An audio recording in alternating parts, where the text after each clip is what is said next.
Today, you probably noticed from the side of the video, we got a little short interview, but don't worry, good things can come in small packages. I can assure you of that one. But anyway, I actually got down and sit down and speak to one of my favorite artists out of the moment, Tom McFarland from the band Junge.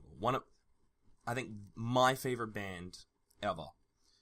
And yeah, I was able to sit down with him, talk for 15 minutes over the phone, and yeah, just learnt so much about just how the band works and what they do and the sounds and where everything comes from. So I hope you enjoy it. It was an absolute blast for me, and I hope it's an absolute blast for you too. Well, thank you for joining today. Big fan of your music. Got your new album. It's absolutely fantastic. So, what is your general background with your music experience, or your music experience, the other members in the band? So where did you guys come from musically? We're all just really self-taught. I think that's the beauty of it. I was I kind of tried to involve myself as much in music as possible when I was at school. It was just a nice community to be a part of. And yeah, I guess playing guitar and being in bands was just something that we grew up teaching ourselves how to do, really. Sort of how kids grow up skateboarding. You try and learn to get on the board, and then you fall off, and then you get back up again on it, and you keep doing that until it sticks. And it's kind of the same with playing guitars and playing drums and all the other stuff, really, for us. No, that's really cool. That's really interesting. And for your general creative process, or your band, how do you guys create your music? What generally is involved when from just sort of the simple sounds or lyrics to the actual recording studio to being produced and published? There is no method, really. And I think that's the best thing about it. I think if you try and limit yourself to a certain set of moves,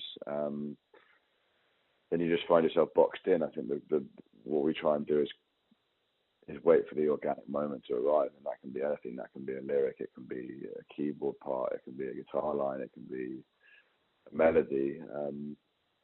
There is no method, and I think that it's hard to describe our process, because our process is pretty scrappy. It's pretty kind of collage based. A lot of the time, we're kind of putting the ideas together that have been sitting around for a couple of years, and there's a melody from this song and a drum beat from another song, and it tends to be very organic in that way. And do you think sort of your organic process, because your new album has a lot of sort of unique songs in it, very different sounds in between songs, do you think that played an impact on your new album? I don't really know. I think we just enjoy making stuff that's weird and stuff that challenges us as creative people. I think if we knew exactly 100% what was going on the whole time, then we might get a bit bored of it all. So for us, it's just a case of trying to find the accidents, trying to find the weird bits, and really embracing those and running with them. When we're creating the music, is it a entire band collaboration with the sound, or is it mainly you two sort of focusing on the different sounds, and then they sort of come along to help with sort of the instrumental accompaniment and etc.? I'd say that Josh and I are probably much more instrumental in the studio than the other members. Yeah, there's it's hard enough to kind of get two people's heads around the same idea now, seven. So that's true. Yeah. From early on, we've always been quite kind of set up that way. But the guys in the band, they play their role when we're on stage live, and that's the most important part for us, really. If we didn't have those guys to bring the songs to life on stage, then we wouldn't have a project on our hands, I don't think. Okay. And with your touring, what is your sort of current schedule like? Because I've stayed up to date with your social media, and you guys just seem to be going everywhere at the moment. We've just been on tour in the US for a month, and then we just had a week and a half back in the UK, and then next week we go to Oslo and start a European tour for 3.5 weeks before Christmas, and then coming back out, and then kind of next January we're in Russia and Ukraine and Tokyo, and then we come back to Australia, I think, in April. And what do you think is the best part, or best and worst part of touring? I think the most difficult part is having to make sacrifices in terms of not seeing friends and family and being able to go to, things like weddings and birthday parties. I sadly missed one of my friend's funerals a couple of weeks ago, which was obviously really sad and unfortunate. But at the end of the day, like, I'm doing what I love. I'm traveling the world playing music with 6 of my best friends. So I think that the kind of the sacrifices you make are definitely worth making. And tying to that, I guess, is what do you think are some of the misconceptions you have, or people have, sorry, with what it's like to sort of be this international touring band? I think people think that it's like 100% glamorous the whole time, and people don't see the fact that sometimes you come off stage at 1 o'clock in the morning and you've got to be on a flight at 5 o'clock in the morning to the next place, to the next venue, to the next gig. So I think people have this misconception that it's like a non-stop party, and it's I mean, sex, drugs, and rock and roll is a very like old idea of what it is nowadays. And I think the truth of the matter is that we all work really hard for what we love, and that includes, getting a good night's sleep, because you need it sometimes. No, definitely. And so far, now, obviously the answer is going to be Australia in this one, but what's your favourite country to travel and perform in? I mean, Australia's definitely up there. I've got to say Mexico, though, because I think the Mexican fans are just like some of the most passionate we've ever come across. They're really knowledgeable about their music, and I think they're, and with Australia and Mexico, because they're so fucking far away, I think fans really appreciate the fact that you make the effort to get out there and go and play in those countries. So you tend to get a much more visceral reaction from your audiences, whereas I think in the UK and the US, potentially audiences are a little bit saturated with culture, potentially. So yeah, it's always good to go somewhere far away, because people are really receptive to your music, and they're really happy that you've gone all that way. And yeah, talking about definitely with the Australian band or the Australian concerts, because I'm currently living in a different state to Sydney, and so I went to the concert earlier this year, and it was mind blowing. Like I was blown away by just because you have 9 people, like would it be 7 to 9 people on stage, was it? Yeah, there was 7 of us. Yeah, 7. And just all you guys working in unison. It's an amazing experience, and everyone there's singing along, and it's insane to just be a part of. But why did you guys decide on having so many people performing your songs when it'd just be simple enough just have you two up just doing majority of it, but then just having a lot of the songs a lot of the sounds pre-recorded? Because we wanted to, when we thought about putting a live band together, you want to make it a live experience.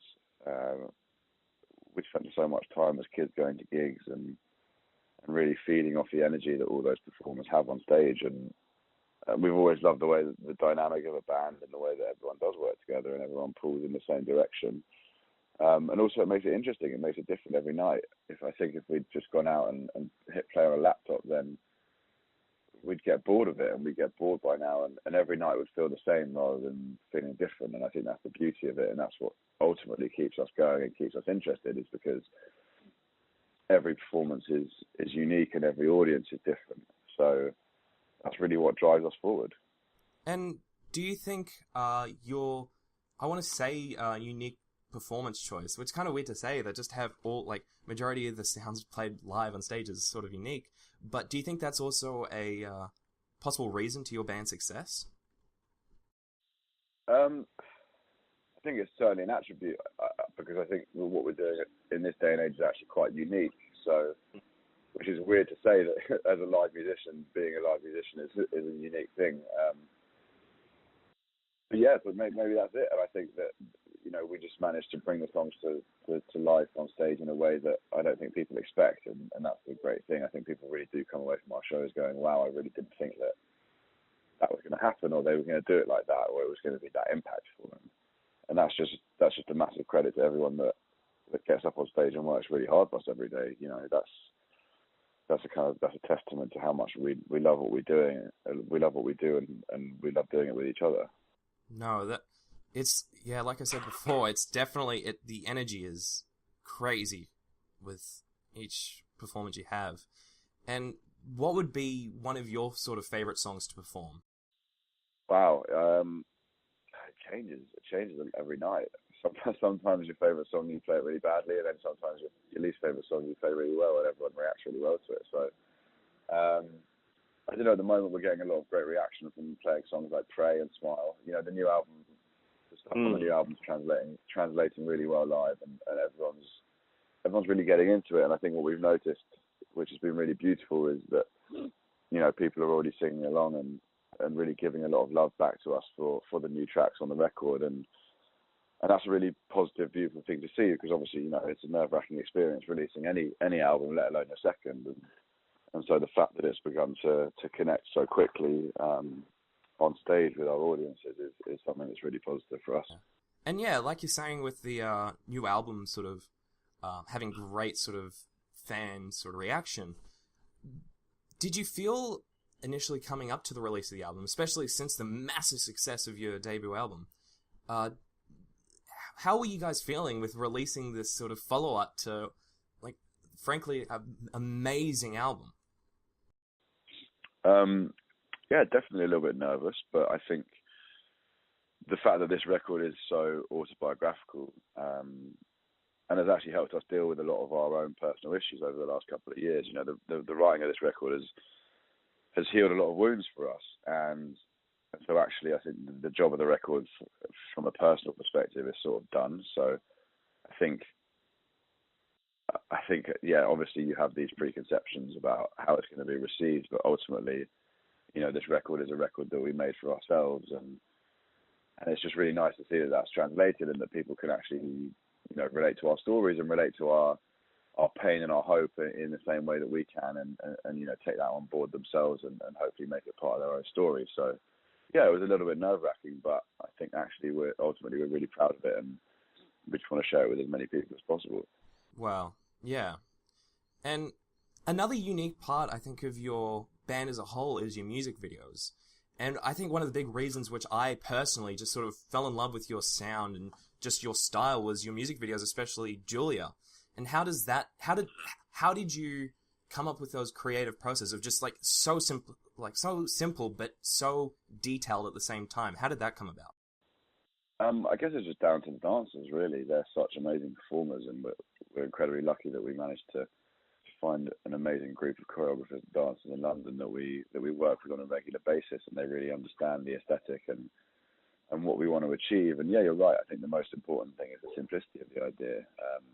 A lot of people get wrapped up in trying to make something that's incredibly eye-catching and fast-paced, and you know, trying to cater towards the generation that is, you know, the generations that are sitting on their phones that don't have any patience anymore. But I think one of our mantras was, you know, keep it simple, keep it to like one or two shots, and just showcase these amazing dancers. And the great thing about that is that they tell their own story with your music, and that's a really great thing to see as a musician, because ultimately it teaches you about your own song, you know, teaches you about your music. And, you know, watching those videos, you see those performers putting their own emotion and portraying their own stories within your own, you know, within your framework. And that's a really interesting thing to see as a performer. Yeah. No, again, those music videos are absolutely fantastic. And the new ones as well are just fabulous. And so I think we'll sort of leave it there. But where can people go and find your album to buy it, go to find the tour near them? So where can people sort of listening find these things for you? I mean, anywhere. Spotify. I don't know what your local record shop is down there in Sydney, but yeah, man, we produced the record on vinyl and CD, and it's digitally online as well. So streaming's been a massively important thing for us. It means that our music can travel around the world at light speed rather than someone having to kind of like go to a record shop and find a stockist of the record in a niche place. And I think a lot of artists these days moan about Spotify and Tidal and all of that stuff because, yeah, obviously the revenues are smaller and blah, blah, blah, and no one's buying music anymore. But at the end of the day, the more people that listen to your music online, the more the chances are they're going to buy a ticket to your concert. And so if you make sure that you've got if you make sure that you've got a great live show and that your music's available for people to listen to straight up online, then I think you're sort of onto a winner. Well, thank you for joining me today. And for everyone listening, check out the new album Forever. And Junge will be touring in April next year. April 26th for Brisbane, April 28th for Melbourne, and April 24th for Sydney. But also Fremantle if you're in Perth on April 21st. So thank you very much for joining me, Tom. All right, cheers, mate. Thank you. Yeah, it's been an absolute pleasure.